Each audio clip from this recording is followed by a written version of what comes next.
Well, hi, Emmanuel Faith. It is great to be with you today. Please forgive the hat and the Christmas decor. We are getting ready for the Christmas season here and are so excited about Advent and the chance to anticipate once again the birth of Christ together. So this last Sunday, we started off our Advent series called A Way in a Manger. And it's our way of saying that we want to live in the way of Jesus. And as we look back to the incarnation, to the birth of Christ, there's a lot that we can learn about how to live in his way. So we kicked off this series in John chapter 1, and our key passage, our key verse was verse 4 and 5, and it says this: "In him was life, and that life was the light of all mankind. The light shines in the darkness, and the darkness has not overcome it." And we talked about what it might look like for us to live in the way of light. And there were three things we highlighted.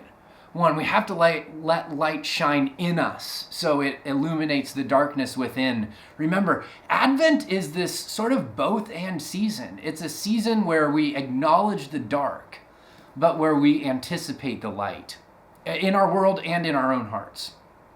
Second, we said that we have to let the light, or that we're invited to let the light shine through us. That we would be a church that's like a city on a hill that lights up the whole neighborhood and city and country around it. That's our calling as followers of the way of Jesus. And finally, that we have to remember that light shines over us. That the darkness will never put out the light. It can't comprehend it. It doesn't understand it. But John had really two things in mind when he wrote that.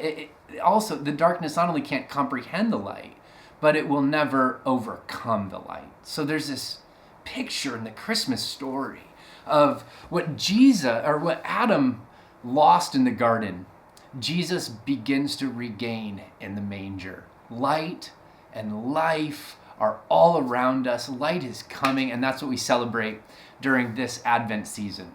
So as you talk about this passage of Scripture and the sermon in your groups, here's the two questions I'd love for you to answer. What's one time in your life that you feel like you've brought light?